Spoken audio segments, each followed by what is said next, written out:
간밤 증시를 놓았던 뜨거운 종목과 인사이트를 확인해봅니다. 이항용의 월가이드 시작합니다. MTN 이항용 전문위원 모셨습니다. 안녕하십니까? 네, 안녕하세요. 네, 안녕하십니까?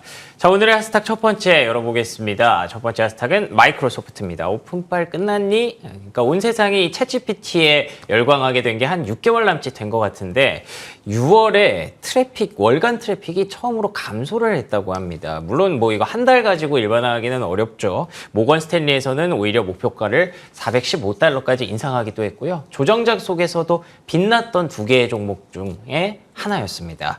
어떻게 보십니까? 맞습니다. 오늘 뭐 여러 가지 이슈로 인해서 주가가 좀 많이 쉬었죠. 특히 다우지수가 좀 크게 내리기도 했었죠. 아시다시피 민간 고용이 생각보다 훨씬 좋게 나왔고 그러다 보니 금리가 좀 4%, 10년물짜리가 4%만 넘나드는 그런 모습을 보이니까 다 좋지 않았는데요. 오늘 다우 30개 중에서 올라간 건 다 두 개밖에 없습니다. 예.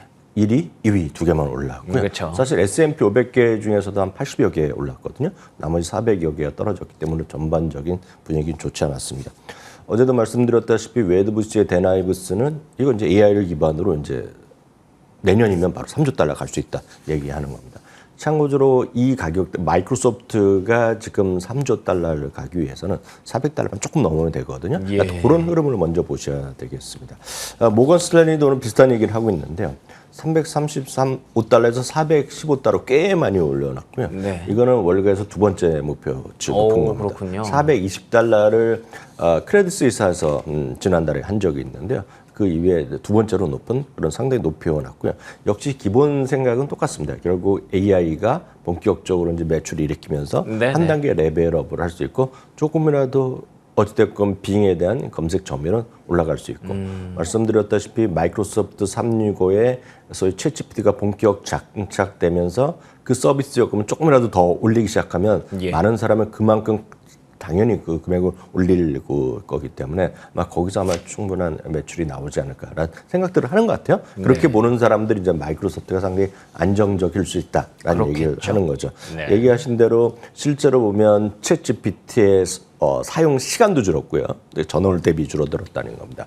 그리고 머문 시간, 검색량 모두 조금씩 줄어든 것도 사실인데요. 뭐 워낙 많이 올라갔었으니까 사용 시간이 많이 늘었고 처음에는 한번 뭔가라고 해보는 분들이 있지 않습니까? 네. 그런 느낌 같은 느낌으로 이제 되겠고요. 하나 보면 이제 리얼 타임으로 지금 갖고 오는 게 아니라고들 얘기하니까 약간 그 부분에 대해서 물론 계속 좋아지겠죠. 그렇지만 그런 것들에서 역시 구글이다 뭐 하는 사람도 있거든요. 지금요. 그러니까 그런 쪽의 차이 정도로 이해하시면 좋겠고요. 어찌됐건 팀랭크 기준으로 보더라도 주식 평가하는 점수 항목하는 것이 있는데요. 10점 만점에 7점으로 상당히 우량한 점수를 받고 있는 건 분명하다라고 일단 이해하시면 되겠습니다. 알겠습니다. 예, 뭐 한 달짜리로 일반화하기는 아직은 이른 것 같습니다. 자, 두 번째 핫스탁 확인해 보도록 하죠. 두 번째 핫스탁은 메타 플랫폼스입니다. 이번에는 반대로 오픈빨이니? 라고 물어보고 싶네요. 스레드 다들 아시죠? 예, 이제 16시간 만에 가입자 수 3천만 명을 돌파한 트위터를 정석적으로 겨냥한 그런 SNS가 나왔습니다. 보니까 인스타 계정만 있으면 굳이 가입이 필요가 없대요. 그래서 일단 초반에는 좀 많이 들어가고 있는 것 같은데 이걸 보고 트위터에서 뭐 고소한다는 얘기도 나오고요. 어떻습니까? 네, 매번 이제 둘이 상당히 최근 들어서 무슨 뭐 싸운다 뭐 재밌네요 요즘. 예. 아주 재밌는 사람들이라고 보셔야 되겠고요. 월가의 소위 그런 미국에서 IT 쪽의 그런 CEO나 그런 창업자들은 서로 사이 좋은 사람도 있지만 그래서 서로 이제 라이벌 의식을 갖고 있는 사람들이 많이 있기 때문에 그냥 해프닝 정도로 일단은 생각하시면 될 것 같습니다. 네. 주식 투자하실 때 특히 미국 주식 하실 때는 한국 주식과 달리 그냥 처음부터 끝까지 숫자만 보시면 됩니다. 그러니까 실제 그래서 좋아지냐 안 좋아지냐 보시면 되겠죠. 그리고 어찌됐건 메타 플랫폼스가 기존의 페이스부터 시작했었던 어떤 검색의 어떤 알고리즘 노하우가 있을 것이고요. 인적 데이터가 있을 것이고 그렇죠. 그것을 인스타에서 많이 활용했고 또 하나 거기서 들어가는 게 릴스에서 많이 또 활용했고 그것이 또 이번에 스레드라는 걸 들어가서 또 활용하면 좋아지겠죠. 당연히요. 당연히 3천만 명이 아니라 인스타에 지금 계정 있는 사람 다 한번 눌러보는 거 아닙니까? 그렇기 때문에 그런 계정 숫자보다는 그만큼 얼마나 더 많이 활발해서 거기서 광고를 얼마만큼 또 벌어들일 수 있는지 그게 가장 중요하겠죠. 그리고 또 메타 플랫폼즈의 가장 핵심적인 요인은 역시 왓츠앱입니다. 왓츠앱이 이제 아직 본격적으로 모니타이제이션, 수익화 사업을 시작한 초기 중에 초기라고 얘기하고 있거든요. 그러니까 그 왓츠앱을 우리나라에서 별로 쓰는 분이 거의 없지만 미국 사람들이랑 상대할 때, 뭐 외국에 사람 때 하는 분이 있고 요즘 또 중남미에서 많이 또 인기가 있다 하기 때문에 그런 쪽 비즈니스 하겠죠. 예. 쉽게 해서 카카오톡이란 거가 처음에 왓츠앱을 벤치마크 했다는 얘기는 뭐 공공연한 사실이거든요. 그러니까 거기서 그걸 이제 본격적으로 사업을 하느냐 안 하냐인데요. 이제 언젠가 하겠죠, 그걸 본격적으로. 그에 대한 잠재력은 분명히 있다라고 보셔야 되겠습니다. 다만 이제 그 메타 말이 나왔기 때문에 참고적으로 말씀드리면 많은 분들이 우리나라에서도 뭐 성장이냐 가치냐는 얘기를 많이 하시잖아요. 예. 그래서 많은 분들이 그냥 그 IT면 그냥 성장주라고 생각하시고 그렇죠. 뭐 은행이다 이러면 가치주라고 생각하시는데 미국 주식하시는데 절대 그러시면 안 됩니다. 그래서 성장과 가치는 아주 기본적인 교과서적인 기준이 있고 예. 벤치마크를 하는 사람들이 항상 따지는 것들이 있습니다. 그래서 참고적으로 말씀드리면 성장이라는 것은 매출의 증가율, 이익의 증가율, 뭐 이런 증가율을 따집니다. 과거 몇 년치, 앞으로의 몇 년치, 예. 이런 거 예상치까지 따지기 때문에 그런 거에 기준이 일정 수준 부합되면 성장이 되는 겁니다. 성장주 분류되고요. 가치주라고 하는 것은 섹터랑은 전혀 상관없습니다. 성장주도 마찬가지. 예. 가치주라는 거는 많은 분들이 얘기하는 이익, 아니면은 무슨 매출, 아니면 순현금 흐름의 배수 있죠. 멀티플이죠. 예. 그게 몇 배.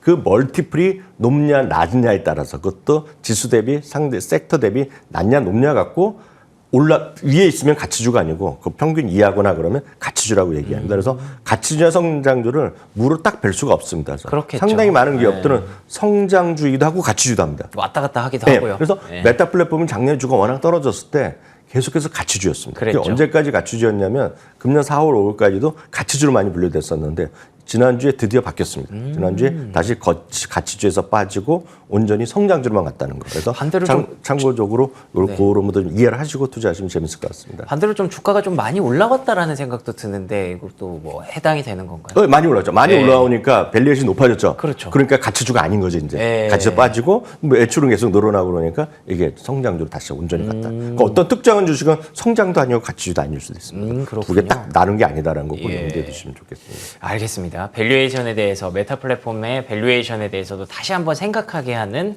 그런 설명을 잘 들었네요. 자, 그럼 세 번째 핫스탁 열어보겠습니다. 세 번째 핫스탁은 포드입니다. 전기차를 많이 팔아야 될 텐데 다들 아시는 것처럼 최근에 테슬라, 리비안, 뭐 우리나라 현대차 그리고 GM, 포드까지 웬만한 자동차 회사들이 다들 장사를 잘했다고 난립니다. 근데 뭐 굳이 아쉬운 걸 하나 꼽자면 이 레거시 업체라고 부르는 포드나 GM 같은 경우에는 여전히 전기차 비중이 좀 많이 낮더라고요. 이게 또 주가에 영향이 좀 있을까요?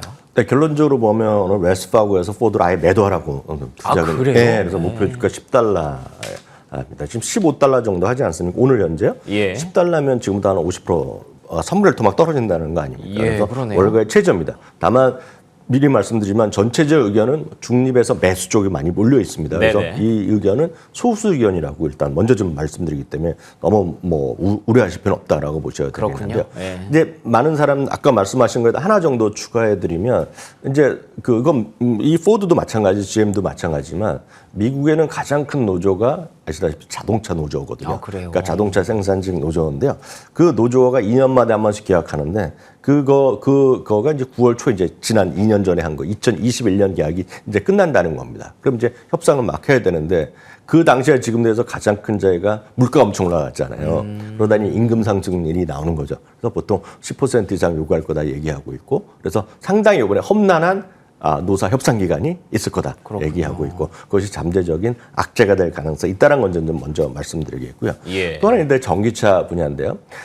지금 전기차 시장이 글로벌리 보면 17% 정도 됩니다. 지금. 예. 근데 미국은 중국보다 훨씬 낮고 유럽보다 낮거든요. 네. 그래서 지금 바이든 행정부는 2030년까지 될지 모르겠지만 45, 50%까지만 가자는 거죠. 현실화 될지 안 될지 모르겠지만 네네. 그럼 계속해서 늘어나면 자동차 생산 판매 대수는 한정이 되기 때문에 소위 얘기하는 기존의 내연 기관에서 줄고 전기차도 늘어나야 되잖아요. 예. 그럼 레거시 자동차 회사는 어떻게 됐냐? 기존의 회사들은 내연기관은 충분히 벌지만 전기차는 그냥 망하고 있는 거야. 돈을 엄청나게 쏟아붓고 있는, 손해 보고 있는 건데 예. 이번에 보면 무슨 IRA도 있고 다 있지만 그 미국 자동차 다 해당되는 거고요.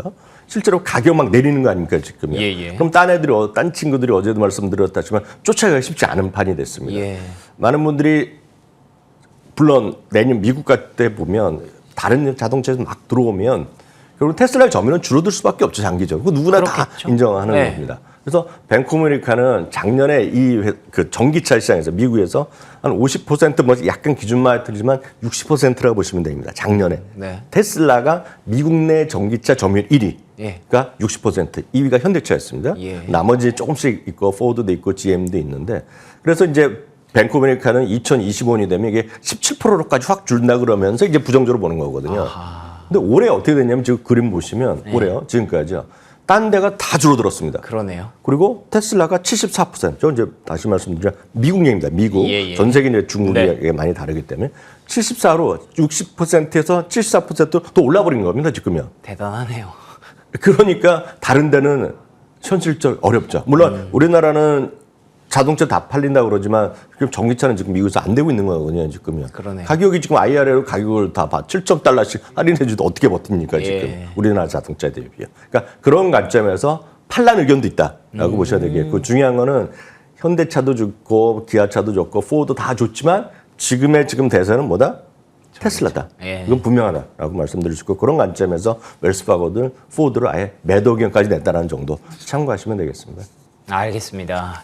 이 최근에 밸류에이션을 부여하는 기준을 봐도 테슬라를 왜 레거시 업체들이 따라잡지 못하는지 전기차에서 굉장히 큰 그런 부분이 좀 있는 것 같습니다. 예, 앞으로 뭐 잘 해내기를 기대해 봐야겠죠. 하지만 이런 소수 의견도 있을 수 있다는 거 참고해 보시면 좋을 것 같습니다. 자, 오늘의 월가이드 여기서 마무리 짓도록 하겠습니다. 오늘도 좋은 말씀 고맙습니다. 네, 굿모닝 글로벌 이번 주 순서 여기서 마무리 짓겠습니다. 저희는 다음 주 월요일 새벽 5시 55분에 돌아옵니다. 이어지는 출발 성공 투자 MTN 머니투데이 방송과 계속해서 함께 해주시기 바랍니다. 시청해주신 여러분 고맙습니다.